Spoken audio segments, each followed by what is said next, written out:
8 মাহ পূৰ্বে সংঘটিত হোৱা এটা হত্যাকাণ্ড, যিটো হত্যাকাণ্ডৰ কাহিনী আমি আজি সবিস্তাৰে ক'বলৈ ওলাইছো। কোনে হত্যা কৰিছিল শাহিদুল আলীক? 8 মাহৰ পাছতো হত্যাকাৰী চিনাক্ত কৰা নহল। মুকলি আকাশৰ তলত ঘূৰি ফুৰিছে আজিও সেইকেইটা হত্যাকাৰীয়ে। কিয় হত্যা কৰা হৈছিল শাহিদুলক? আৰক্ষীক কাকতি মিনতি কৰিও ন্যায় নাপালে কিন্তু পৰিয়ালটোৱে। গুৰেশ্বৰৰ ভোগপুৰৰ পৰিয়ালটোৰ কৰুণ গাথা আজি আমি অসমৰ ৰাইজক দেখুৱাম। কেনেদৰে আছে শাহিদুলৰ সেই দুই পুত্ৰ? পুৰণি ফাইল খুলিব এতিয়া কোনে? দুজনক আটক কৰি এই দায়িত্ব শেষ কৰিছিল ৰঙিয়া আৰক্ষীয়ে। ৰঙিয়া আৰক্ষীয়ে কেনেদৰে প্ৰস্তুত কৰিছিল কেছ ডায়েৰী? আইনী সুৰুঙাৰে বাচি যাবলৈ সুযোগ দিয়া হৈছিল নেকি হত্যাকাৰীক?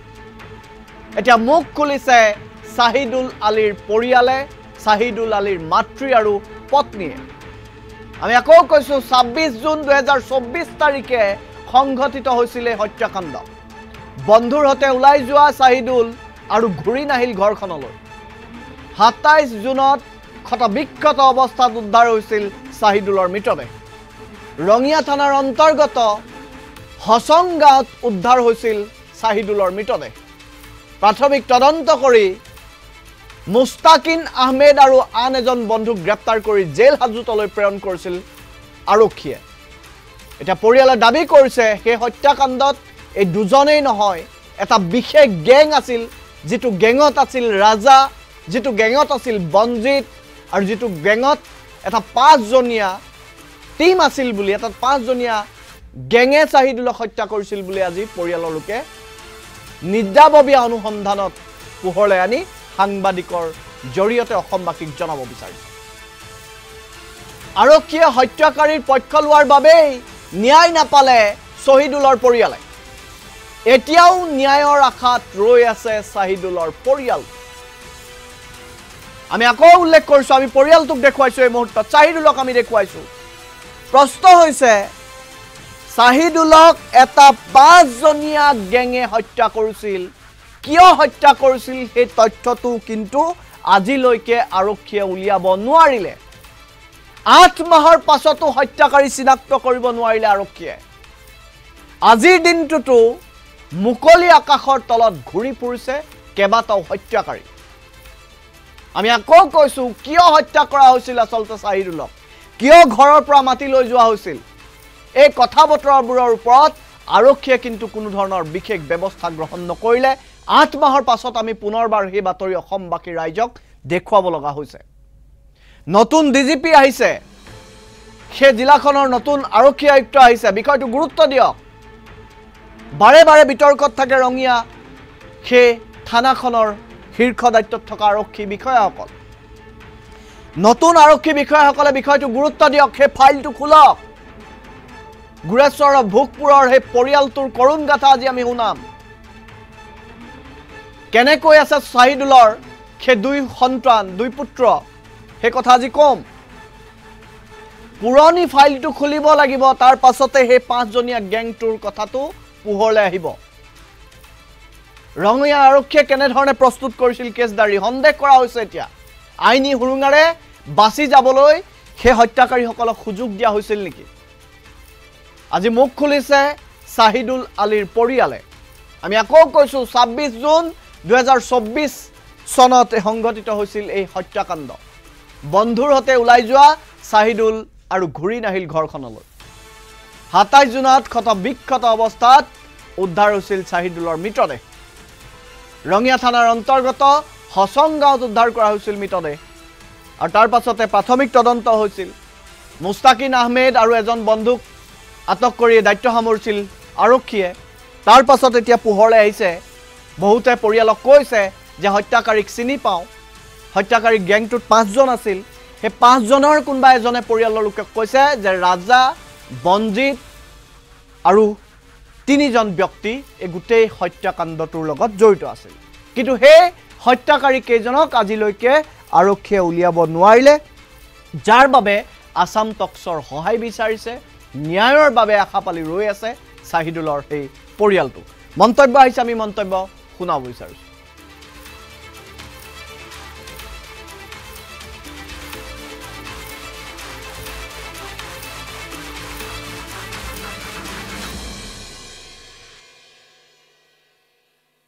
মই তাৰ মানে শহীদুলৰ মাক জুনুৰ 26 তাৰিখে ঘৰৰ পৰাই মুস্তাকিন নামৰ ল'ৰাটো 4:30 বজাত ঘৰৰ পৰা লৈ যায় মাতি লৈ যায় তেওঁ ঘৰত ঘূৰি আহিল কিন্তু মোৰ ল'ৰাটো ঘূৰি নাহিল তেওঁ লাষ্টত গম পালো 27 তাৰিখে গধূলি মোৰ ল'ৰাটো মাৰা যা বুলি ক'লে অলৰেডি দুইজন ধৰি পেলাই সিহঁতে জামিনত ওলাই আহিল আৰু কেইজনমান আছে তেওঁলোকক একো হেৰি কৰা নাই তদন্ত কৰা নাই মোক এতিয়া ন্যায় লাগে মোক ন্যায় দিয়া নাই আকৌ মোক এতিয়া ন্যায় লাগে মোৰ দুটা নাতিনী আছে আৰু মোৰ বোৱাৰী আছে মোৰ এজনী ছোৱালী আছে দেউতাক বেমাৰী এতিয়া মোক ন্যায় লাগে মই ৰঙিয়া থানাত FIR দিছিলোঁ ৰঙিয়াৰ ছাৰহঁতে ইমান এটা হেৰি দিয়া নাই গুৰুত্ব দিয়া নাই কেছটো আৰু মোক ফোন কৰিলে মোবাইল নম্বৰ এই আহমেদ ছাৰে বিজি কৰি থৈ দিছে আৰু ফোন ৰিচিভ নকৰে আৰু মোবাইল এতিয়া পুৰো বিজিয়া কৰে দিছে আমি কথা পাতে বিচাৰিলেও তেওঁ কথা পাতে নিবিচাৰে কয় কি আমি ভাড়া ভৰি পেলাই তোমালোকে কি আছে আমি কিবা ৰিজাল্ট পালে ক'ৰবাত দিম নহয় আমি কেছটো এতিয়াও শেষ কৰি পেলা নাইতো আমি কেছটো ৰাখি থৈ দিছোঁ সেনেকে বুলি কয়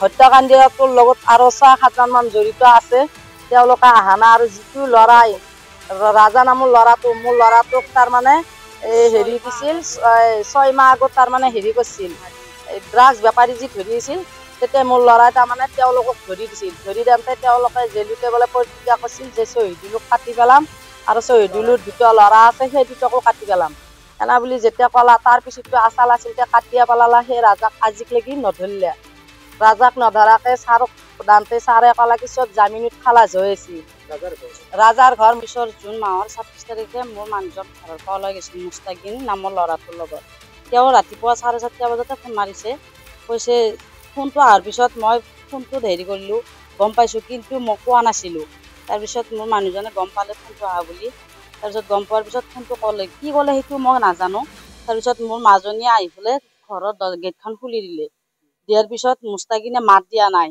মোৰ শাহুজনীক মাত দিয়া নাই কিন্তু ফোনতে সি কি কৈ আছে মোৰ শাহুজনীও গম পোৱা নাই তাৰপিছত মোৰ মানুহজনক ঘৰৰ পৰা ওলাই গ'ল ওলাই যোৱাৰ পিছত মোক কৈছে জুমি মই হেৰি 11টা বজাত আহি পাম ঘৰত মই চাংঘাৰী পাওঁ মুস্তাকিনৰ লগত সেনেকৈ কৈছে তাৰপিছত ঘৰৰ পৰা ওলাই যোৱাৰ পিছত ফোন মাৰি আছোঁ মোবাইলটো চুইচ অফ তাৰপিছত গধূলি 6:30মান বজাত ফোনটো লাগিল লগাৰ পিছত কৈছে কি মই চাংঘাৰীত আছোঁ মোক ফোন কৰি নাথাকিবি মোৰ মাথাটো গৰম হৈছে সেনেকৈ ক'লে তাৰপিছত সেনেকৈ কোৱাৰ পিছত আৰু ফোন মাৰা নাই তাৰপিছত আকৌ ফোন মাৰিলোঁ ফোনটো মাৰাৰ পিছত আকৌ মোবাইলটো চুইচ অফ ৰাতি 9টা বজাত ফোন মাৰিছিল মাৰাৰ পিছত আকৌ আমি ফোন মাৰিলোঁ ফোন মাৰোঁতে কৈছে কি মই মুক্তপুৰত আছোঁ মোক হেৰি ভাত বনাই থবি মই যাই আছোঁ সেনেকৈ ক'লে তাৰে পিছত আৰু ফোন নাপালোঁৱে আৰু সিদিনা 27 তাৰিখে ৰাতিপুৱা 6টামান বজাত ফোন মাৰিছিলোঁ মাৰোঁতে ফোনটো চুইচ অফ গোটেই লগবিলাকক ফোন মাৰিলোঁ নাই মোবাইল কৈছে কি নাই চৌধুৰীক দেখা নাই এজন ল'ৰা কৈছে দেখিছোঁ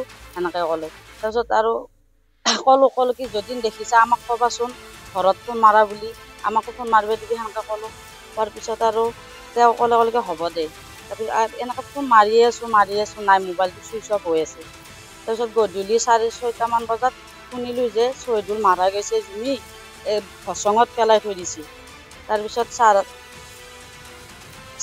আমাৰ ভোগপুৰৰে চান নামৰ ল'ৰা এজনে কৈছে কি জুমি শহীদুলৰ খবৰটো পাইছানে সেনেকৈ ক'লে মই যদি নাইতো পাৱা ফোন মাৰিয়ে আছোঁ মোবাইলটো চুইচ অফ তাৰপিছত কৈছে কি শহীদুল মাৰা গৈছে শহীদুলক কাটি পেলাইছে কোনোবাই সেনেকৈ ক'লে তাৰপিছত আৰু মই কোনদিনো সেনেকৈ কৈছে কি আমিও গম পোৱা নাই সেনেকৈ ক'লে সিমেলা ল'ৰা এটাও ক'লে কি মই ফটোটো দি আছোঁ নম্বৰ এটা দি তাৰপিছত নম্বৰটো দিলোঁ তাৰপিছত ফটোটো দিলোঁ কৰিম নামৰ ল'ৰা এটা কৈছিল আৰু ফটোটো দিম সেনেকৈ ক'লে তাৰপিছত দিলোঁ দিয়াৰ পিছত কৈছে হয় না নহয় চাবি সেনেকৈ ক'লা তাৰপিছত চাই যে হয় তাৰপিছত গধূলি যেতিয়া গম পোৱাৰ পিছত আৰু ৰাতিপুৱা 9টা বজাতে ডেড বডিটো লৈ যাওঁ বুলি কৈছে পুলিচে তাৰপিছত গধূলি আৰু আমাৰ ঘৰৰ মানুহ গ'ল থানাত যোৱাৰ পিছত আৰু সেনেকৈ দখলে যে এইটো তোমালোকৰ হেৰি হয় নেকি তাৰপিছত সেনেকৈ হয় বুলি ক'লোঁ কোৱাৰ পিছত সিদিনা আকৌ আমি পোষ্টমৰ্টম কৰা জেগাত গ'লোঁ যোৱাৰ পিছত আমি দেখা নাপালোঁ ঘৰৰ মানুহ বেলেগে দেখা পাইছে মোক ন্যায় লাগে মোৰ মানুহজনক মুস্তাকিন,